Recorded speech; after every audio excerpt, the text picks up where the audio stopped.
Jadi kalau suami memang dari dulu, dari kuliah itu dia emang udah bilang ke aku nggak mau kerja kantoran. Bukan aku banget gitu, karena mungkin orang kenal aku introvert ya, tapi suami aku tuh jauh lebih parah lagi. Dia nggak bisa yang kayak ketemu banyak orang tuh dia lebih nggak bisa lagi. Kalau aspek yang harus kita pertimbangin sebelum membisnis sama pasangan, tentunya pasti komunikasi sih, emang nggak bohong, komunikasi itu penting banget. Kita harus komunikasiin, kita ekspektasi seperti apa, visi misinya gimana, mau dibawa kemana bisnis ini. Kenapa kita pilihnya di bisnis kuliner dan ayam geprek? Karena jauh jujur ya, paling gampang kesalahan pebisnis pemula. Ini saran dari aku ya, jangan takut-takut promosi. Tapi kalau aku bisa kasih saran nih ke orang-orang lain, mungkin introvert juga sama kayak aku yang takut-takut bikin konten, nggak usah takut, please, udah show up aja, karena itu ya mau nggak mau kita kan cari duit ya.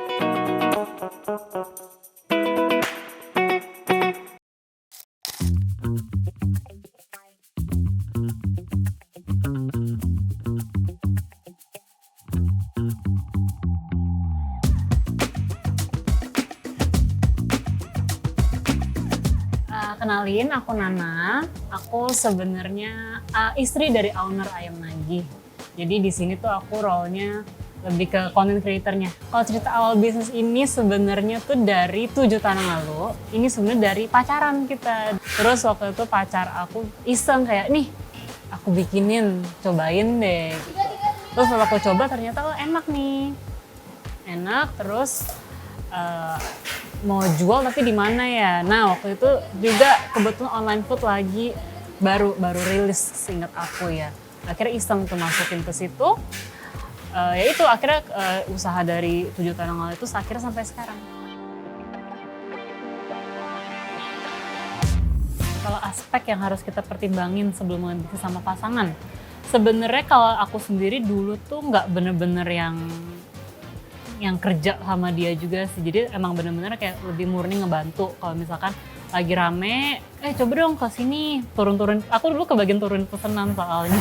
Jadi lebih ke situ. Tapi kalau sekarang ya karena udah mulai involve juga ke dalamnya, tentunya pasti komunikasi sih. Emang nggak bohong, komunikasi itu penting banget. Kita harus komunikasiin, kita ekspektasi seperti apa, visi misinya gimana, mau dibawa kemana bisnis ini. Terus dan yang paling penting tuh saling ngerti sih peran satu sama lain. Jadi biar nggak salah-salahan juga nih, kok lu ini jadi gini sih, pasti karena lu nih. Jadi intinya lebih ke komunikasi aja. Kalau cara pisahin hubungan profesional dan personal, jujur awal-awal memang nggak gampang. Karena kalau personal itu kan kita lebih ke mainnya emosional ya. Dan kalau misalkan profesional kita mungkin lebih ke logika. Nah tapi iya, selesainya ya pasti kompromi sih ya, pelan-pelan. Kalau misalkan udah mulai ke bawah-bawah arah personal, ya udah stop nih, coba di arahnya dibalikin lagi. Jadi ya komunikasi sih.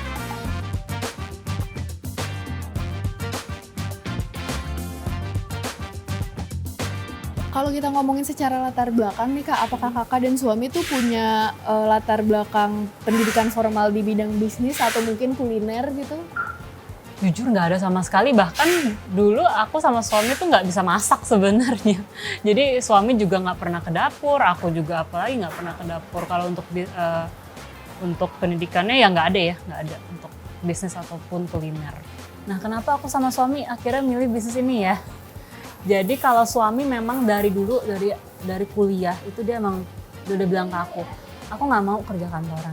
Bukan aku banget gitu, karena mungkin orang kenal aku introvert ya, tapi suami aku tuh jauh lebih parah lagi. Dia nggak bisa yang kayak ketemu banyak orang tuh dia lebih nggak bisa lagi. Akhirnya suami emang dari situ dia nggak mau kerja kantoran. Akhirnya dia milih untuk bisnis yang di rumah aja, nggak usah keluar-keluar. Kalau aku kebetulan aku sempat kerja kantoran kurang lebih setahun, tapi sama sih aku kurang cocok juga. Akhirnya setelah itu aku ngapain ya waktu itu ya? Kayaknya nggak ada kerjaan juga. Nah akhirnya pas nikah baru ya bantu suami. Ternyata aku suka bikin konten, tapi kontennya balik lagi yang harus sesuai dengan gaya aku yang aku mau.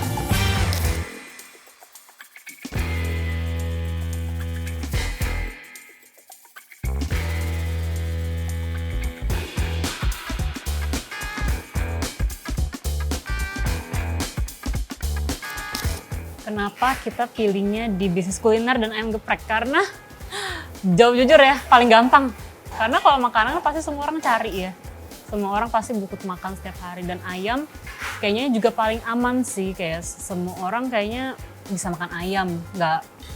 Jarang yang ada pantangan makan ayam, jarang ada yang alergi makan ayam. Jadi salah satunya karena itu juga sih, karena emang ya orang-orang umumnya makannya ayam. Apa yang membedakan, kalau yang membedakan ayam nagih sama kompetitor lainnya sebenarnya kalau dari rasa udah pasti beda ya, rasa pasti beda. Walaupun produknya sama-sama ayam geprek, tapi yang bener-bener mungkin yang jadi menarik perhatian orang-orang tuh dari cara jualan kita sih. Sebenarnya kan kita sebenarnya dulu kayak karena keterbatasan nih sebenarnya nih nggak bisa naik turun, nggak bisa ketemu orang, jadi akhirnya pada akhirnya pakai keranjang. Tapi nggak nyangka dari keterbatasan itu malah yang akhirnya jadi pembeda yang bikin orang-orang jadi tertarik sama ayam nagih dan jadi kenal sama ayam nagih. Oke.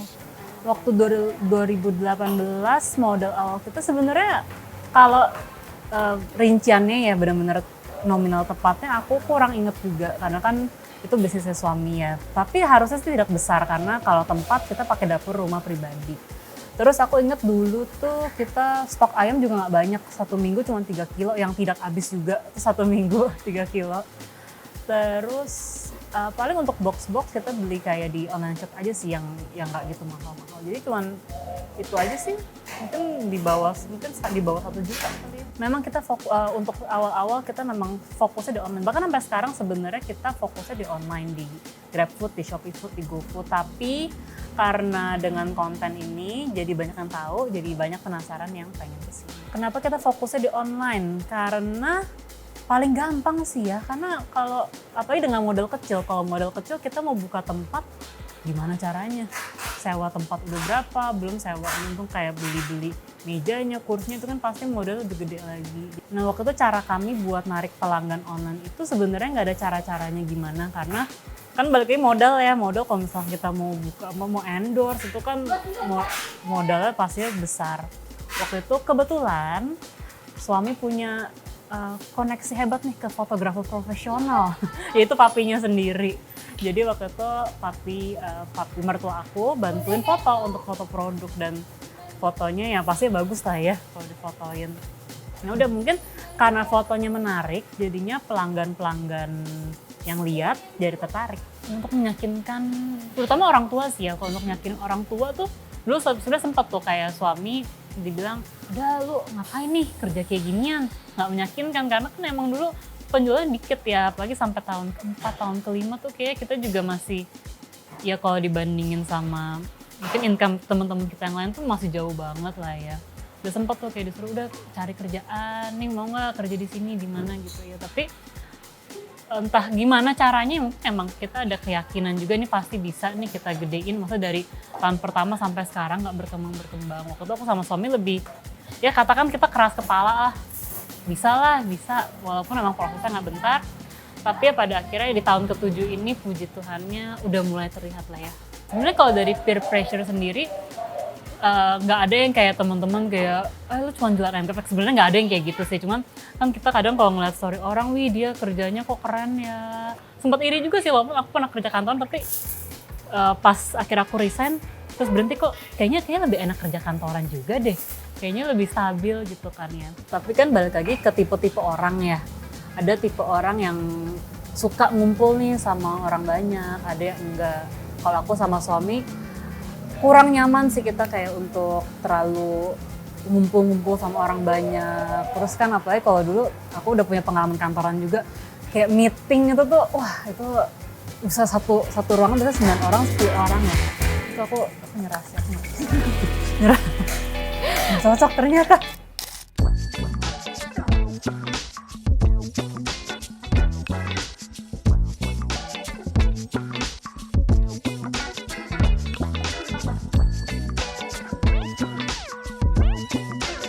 Kalau baru-baru ini milestone yang terjadi di Ayam Nagih itu yang paling aku notice ya, tentunya dari jumlah followers sih.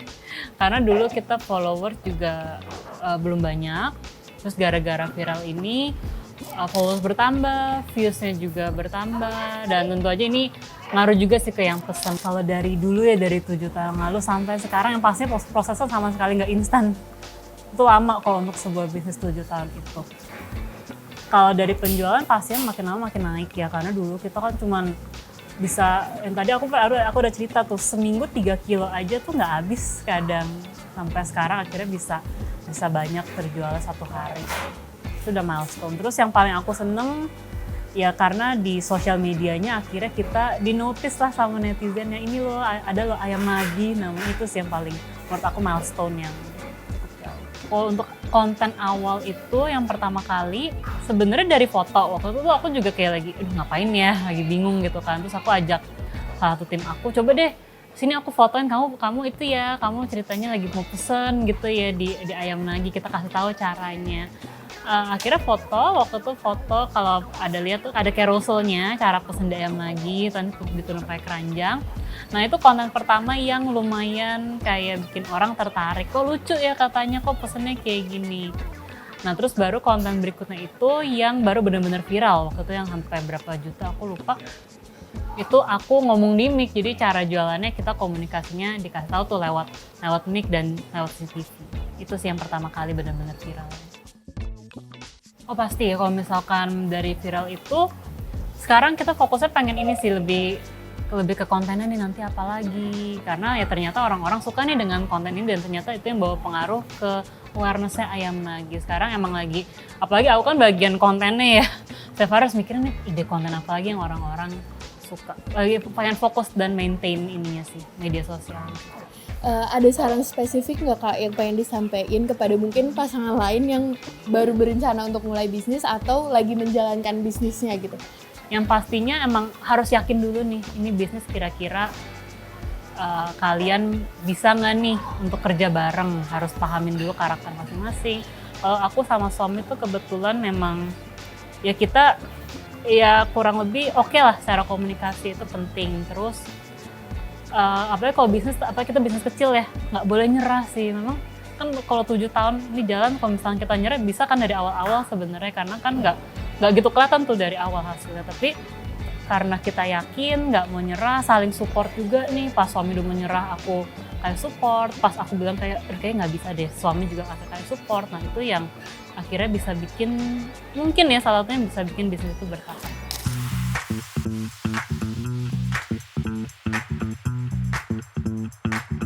Kesalahan pebisnis pemula, ini saran dari aku ya, jangan takut-takut promosi.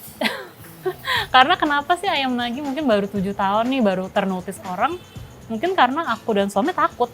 Kita takut muncul di kamera, takut bikin video, takut banget nih kalau misalkan video lewat nih, kalau FYP nggak apa-apa ya kalau like saya banyak, tapi kalau like sedikit, aduh malu jadi nggak usah lah bikin video. Nah mungkin kalau misalkan aku sama suami lebih berani dulunya promosi dari dulu, mungkin ayam nagi udah di titiknya udah lebih jauh daripada sekarang. Ya tapi ya udah akhirnya nggak apa-apa juga sih, kita baru di titik ini baru yang benar-benar terasa milestone-nya. Tapi kalau aku bisa kasih saran nih ke orang-orang lain, mungkin introvert juga sama kayak aku yang takut-takut bikin konten, nggak usah takut, please, udah show up aja, karena itu ya mau nggak mau kita kan cari duit ya, nggak usah takut, show up aja, bikin konten. Kalau emang mau depan kamera, ya udah cari tipe konten yang mungkin bisa ngebantu kalian jadi nyaman. Jadi jangan takut. Harapan aku dan suami untuk bisnis ayam nagi tentunya pengen makin berkembang ya kan, sekarang kita cuma ada di satu lokasi. Nah pengen banget sebenarnya kita bisa ya biar orang-orang luar kota, orang-orang yang tidak di Jakarta yang jauh dari lokasi ini bisa nyobain juga. Pengennya sih ada cabang, ada ya mungkin buka franchise atau gimana, pengen banget sih. Karena sekarang tuh banyak tuh kayak komen-komen netizen, Kak buka dong di Bekasi, Kak buka dong di sini, buka di sini. Pengen, kita juga pengen ya, cuman ya semoga harapannya bisa terwujud ya.